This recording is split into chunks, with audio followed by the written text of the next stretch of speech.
Greetings, youngling.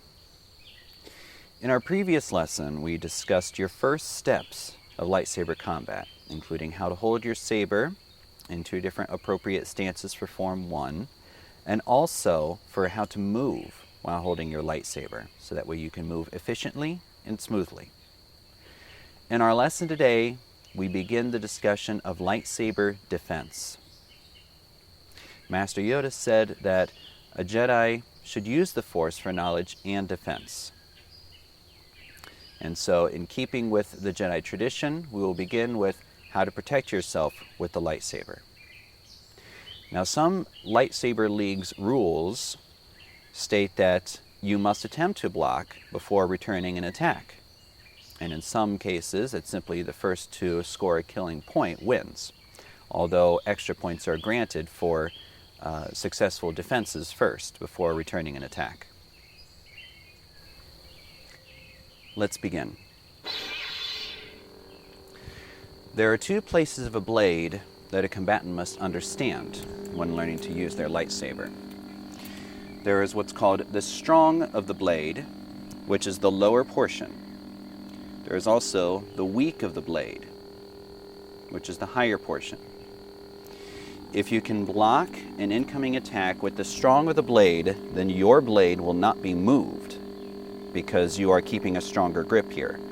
But if you would block an attack from the top of the blade, it's much easier for an attack to move your blade because your strength is down here, but not out here. So you will feel the sensation of your weapon bending under the weight of another person's attack. So get your blade out there. When an attack comes, get your blade out there and try to block it with the lower portion of your blade, which is called the strong. The weak of the blade is more useful for attack because it's farther away from you and so it will reach. Now let's remember our stance. We had two different stances. There was the angled stance, where you're using the point menace. This stance will give you a much quicker response when it's time to block, because you will be much closer to where you need to be. But there was also the high stance up here, which will give you a stronger response, but it will be slower. This also gives you a heavier attack as well from being so up high. We'll discuss that more in the next lesson. But again, I'm going to stick with this stance for a quicker attack, but I can demonstrate it from up here as well. So, defending body zones. Now, different fighting schools may designate portions of the body numerically in different ways. For instance, number 1 may be the head, 2 and 3 may be the arms, 4 and 5 may be the legs, and then 6 may be the torso or the back. I'm not going to discern with designations like that, just for the purpose of not being confusing. But first of all, let's talk about defending the shoulders. Okay? There's two ways that you can use to defend the shoulders. One way would be probably more suitable to a historical Form 1. When remember, the purpose of Form 1 was using the lightsaber, but much like an ancient sword made of metal. And so it wasn't really taking into account the peculiarities of the lightsaber. And so if someone were coming at you with a heavy sword, you will want to stiff your arms and use your bones for strength, because it's much harder for someone to push your arm away when it is strong with your bones. It's much easier for someone to push your hand when you're only relying on your muscles for resistance. So, the quicker and perhaps more effective defense, if someone were coming at your shoulders, when they come at your shoulders, they come that way or that way. So to defend at your shoulders, you want to block it so that way their blade intersects yours at a mostly perpendicular line. So you want to reach out with your shoulder to block it. And again, get your blade out there. Get your blade out there and use the strength of your arms to give you a solid defense. To protect the other shoulder, do the same idea. Get your arms out there. You want to resist the urge to block inside here, because that is a shrinking move. It's shrinking. It's a fearful attack. You want to be out there and defend with confidence. Now, to defend let's also show how to otherwise protect your shoulders. Now, the blades will slide against each other more often than you'd think. And so it is possible that in defending like this, the opponent's attack may hit and slide down and hit your hands. To help protect this, it's a little slower, but it will help protect your hands and possibly give you better body protection, is to invert your hands to flip the blade. Bring the hands up to invert the blade. And that will protect your shoulder as well as your head and even down into your torso. You can do the same thing on the other side. It'll protect most of your head, your shoulders, and even down into your torso. Now, let's talk about protecting your sides. Again, using a more appropriate for Form 1, you can move your hands to one side with a slight inward angle to, again, if the blade is going to hit, it can slide more upwards rather than downwards to hit your hands. If you go like this, then it'll just do like that. But if you do a little bit like this, then you're using more of the strong of the blade to protect yourself, and the blade may ricochet up. On the other side, just like that. So a slight little upward angle to protect your sides. If you need to, you can share this same inverted angle to protect your torso, like this. Maybe instead of being up so high above your head, it would be more down in this way here. So you can use this block for both your shoulders and your sides.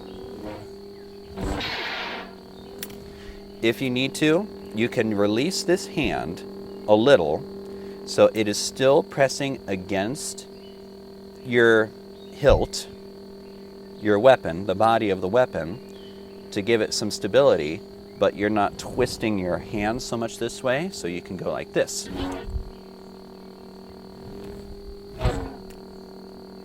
It'll give you just a little bit extra ease of turning. Okay? So that is defending your sides. Now, we also want to defend our legs. The best way to do this is to notice the direction of their attack. Because when someone attacks the legs, more than likely they'll attack with a sweep this way, or maybe down this way. Or it's possible that they may try to sweep this way. The best way to protect against this is to follow the line of their attack and to meet it the opposite way. I call this completing the circle. And when the circle is complete, then you will intersect their blade and protect your legs. More likely, they will attack your leg in front because it's the most easily reached. So if they sweep down here, bring your blade down and block it like that. Okay? And that will block their attack. If your stance is the other way, and they're going to attack this leg, they'll attack here, and you meet your blade like that to stop their attack.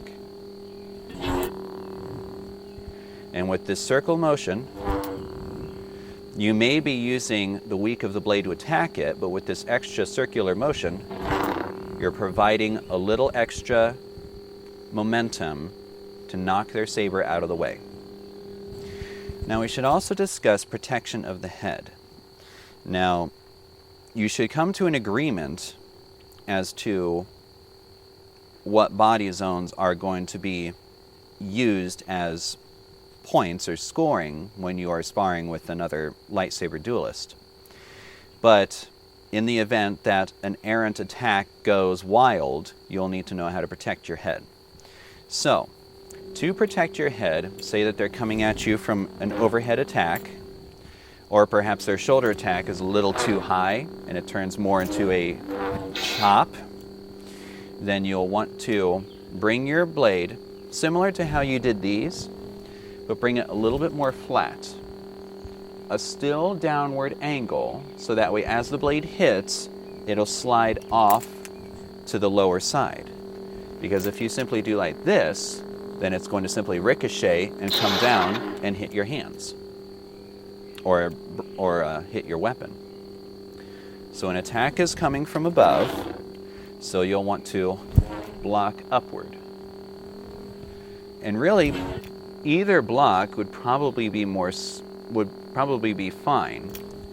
You can take in consideration if their attack is coming from an angle, and you can use an appropriate angle to block the attack coming from overhead if it's not a perfectly straight down attack. But in either case, be ready to protect your head if necessary.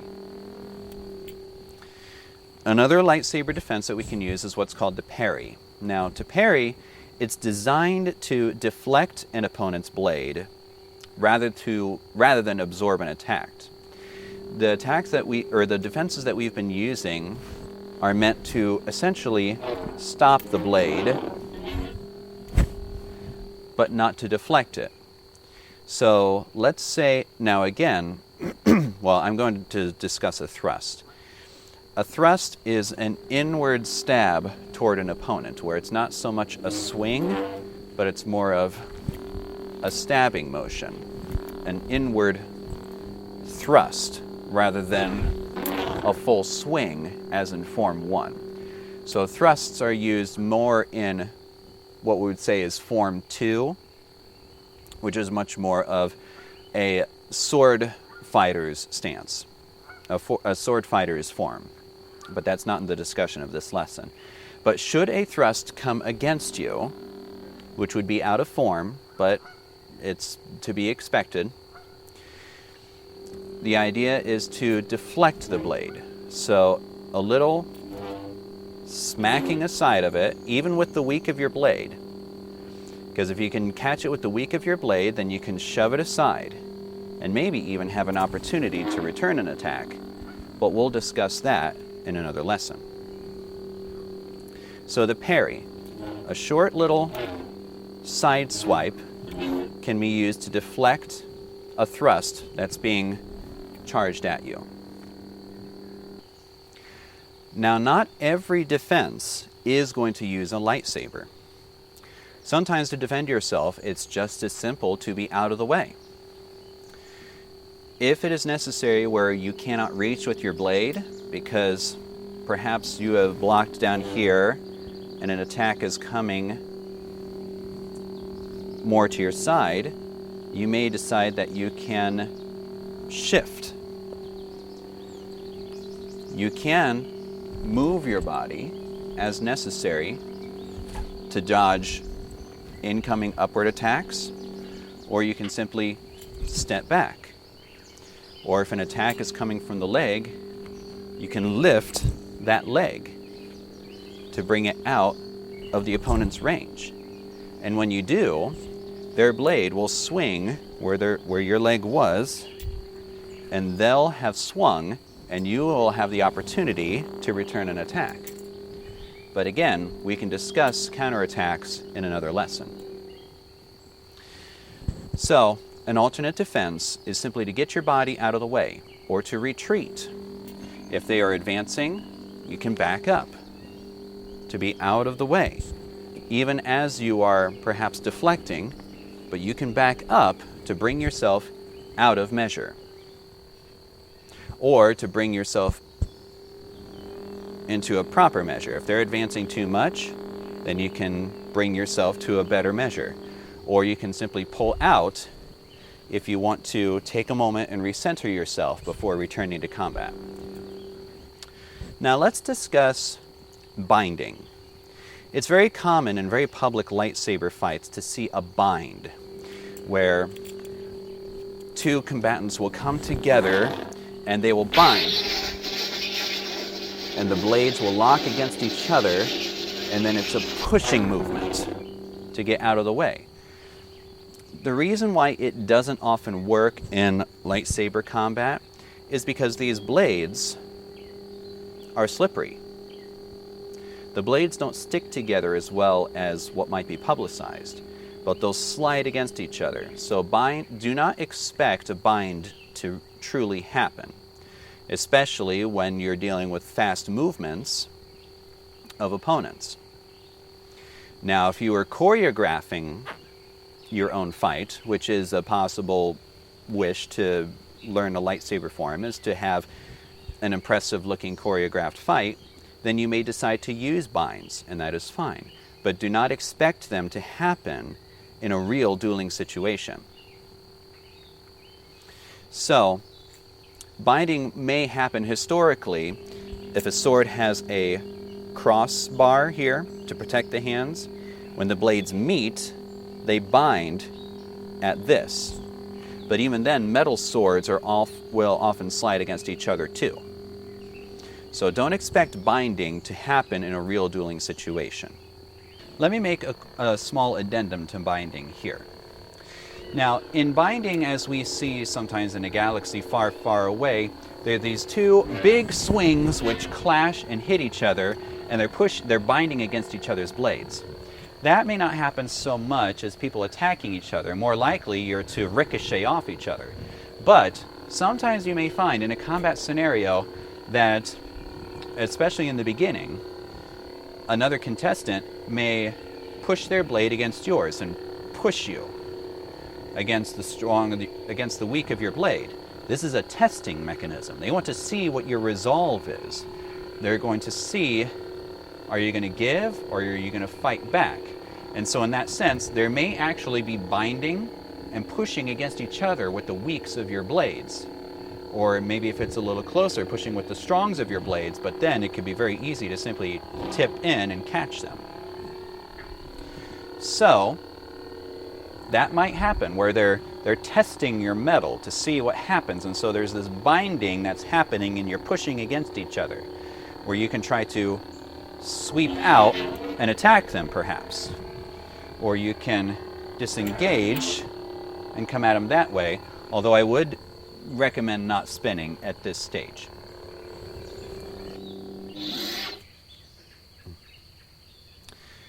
Now let's also discuss blaster deflection. Part of a youngling's job of learning how to defend themselves with their lightsaber is to deflect incoming blaster attacks, as is necessary in the galaxy far, far away.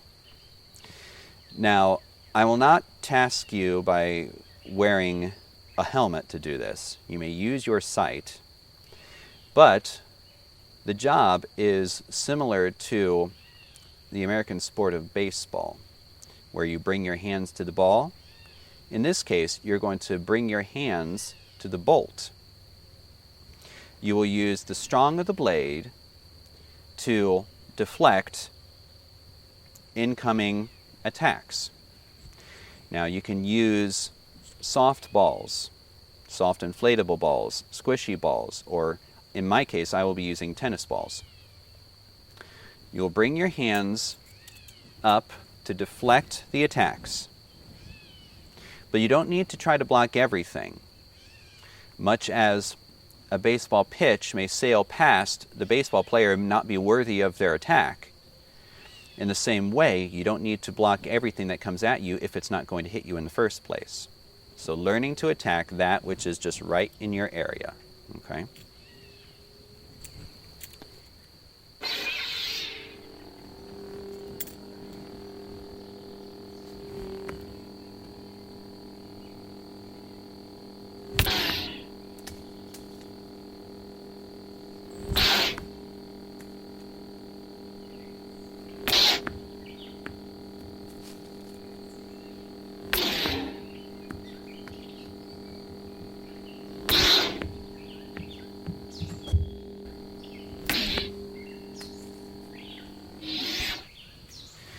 So by bringing the strong of your hands, the strong of the blade, you can block an incoming projectile and protect yourself from an incoming attack from a distance.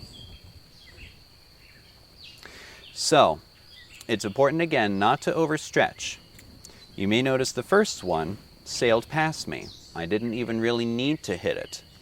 But if something was farther away, you don't need to reach yourself way out to get it. And try not to aim with this portion, because this portion is farther away from your hands, so it's much more difficult to coordinate where you're going to be blocking with. Try to block it with this. Bring your hands to the bolt. But again, if it's all the way out here on the sides or above you, you don't even need to attempt to block it, because it won't even hit you. So another thing to remember is be keeping good measure in these defenses, with these lightsaber defenses. If you keep good measure, then you will not be too close, you'll not be too far, you'll have plenty of room to move your arms, and when it's time to attack, you'll be in range to do that.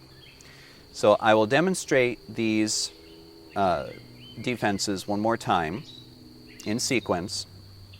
Your job is going to be to demonstrate these defenses individually, as I've shown you, and also in varying sequence, defending from different portions.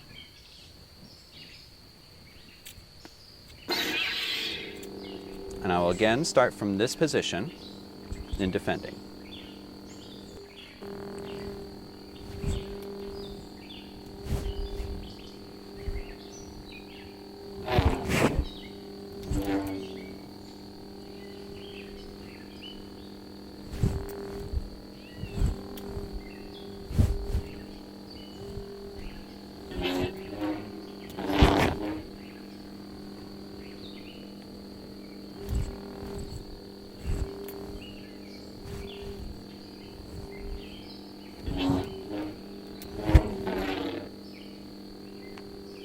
And then as the alternate,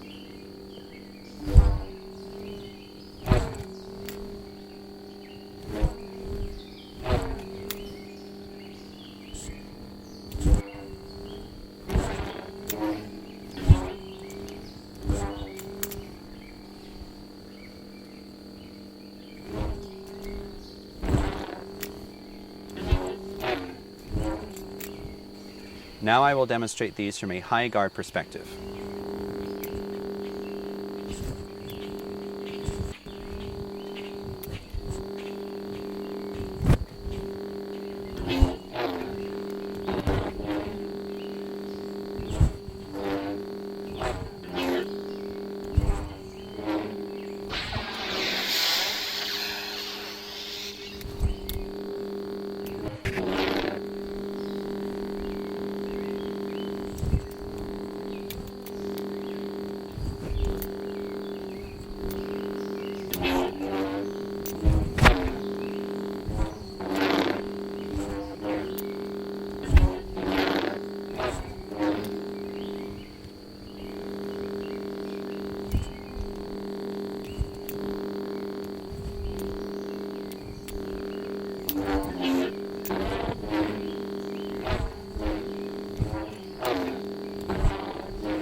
So your job, again, is to demonstrate these defenses individually and in varying sequence.